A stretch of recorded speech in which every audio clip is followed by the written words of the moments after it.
Hi, today we're going to be talking about this brain cruise, which covers information regarding this image showing on the left of your screen. This image is a tail of an aircraft, and the first question asks, please name the airline shown in the image.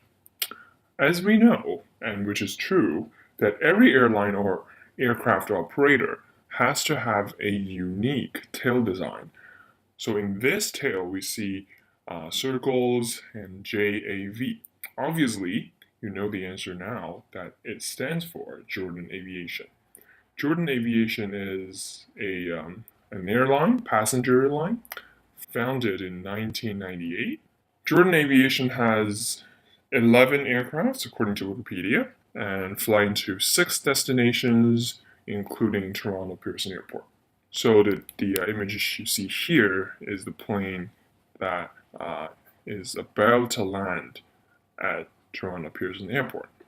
So again, from the tail, or what we call the horizontal stabilizer, which is this part, you can tell the different airlines by their unique tail design. Second question first. Please choose the correct aircraft type. This is probably the hardest one because even though you know these 4 aircraft types, you might not be able to distinguish between them.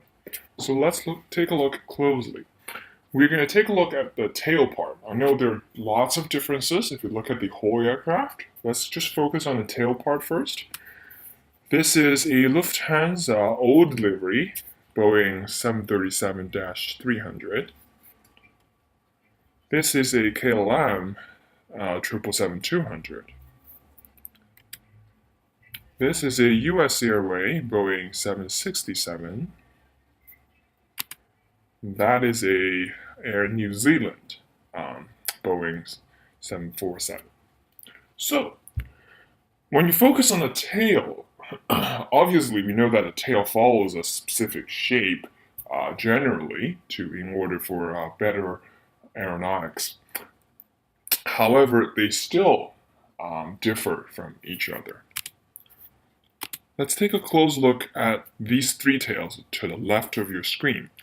The Air New Zealand 747, the KLM 777, and also here is the original one that we're looking for. Well, the answer is C, it's a Boeing 767, but let's see how we distinguish that. Let's focus on the circles, which indicates the location of the APU, or auxiliary power unit. Notice how for the KLM 777, or all the 777, their APU is to the left side, so you will not be able to see it from the right side of the aircraft. Actually, the hole, or what we call the exhaust hole of the APU is towards the left side. So that's a big part of the 777. However, for 747, you notice how 747 has a straight line cut, seems like here. Well, if you look closely, you will know that the exhaust hole actually points up while the APU is on the ground operating. However, for the 767, it looks like a more complete tail as it comes to be smaller and smaller, and then you see the exhaust hole around almost a perfect circle hole.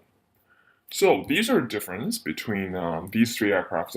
Well, APU is the only one of the many ways that you can distinguish between these aircrafts. Well, obviously we didn't talk about 737, but you can see here it's really obvious that the tail shape is different, as it has a little part sticking out of the tail, which has also helped its aeronautics for the plane to fly more stable or fly faster with less fuel consumption, things like that. So number 3, the code JY-JAL is called. So JYJAL is called registration code. Registration code is a code that's unique for every aircraft and that's unique for every country. For example, on the image that you see to the top image on the right side is N930NN. That's a United States aircraft, and you can see obviously the United States flag beside it. So all United States aircraft has to follow this kind of the same pattern. It has to start with the letter N, and it has to be, well, six letters and numbers. Okay. And the bottom, well, you know it's Air Canada. So Air Canada, Canadian aircraft actually, a Canadian aircraft start with the letter C, and it goes C dash and then 4 letters. These codes are unique for every aircraft. Well, by saying that, it's not quite accurate. Let me add one thing to it. So let's say Air Canada bought an aircraft or rent an aircraft from the United States. Well, while the aircraft was operating in the United States, it must have a code starting with N, let's say N930NN. However, when it comes to Canada, while it's being repainted to, for example, the Air Canada, one of the Air Canada liveries, it has to change its code to C code and followed by Canadian registration code rules. So that's something different with the aircraft. When we say an aircraft, it means an aircraft under the same operator. Then you must have a unique registration code. While this aircraft has been rented by somebody else, then you can change your code, and this old code can be used again. So generally, I know it's getting confusing, but generally there should not be any aircraft that has the two exact same code. And there can be one aircraft, a physical aircraft, that has two codes, not at the same time, but at two different times, while it's, well, before and after, if they have two operators. So that's it about this brain cruise. Hope you enjoyed it, and more videos to come. Thank you.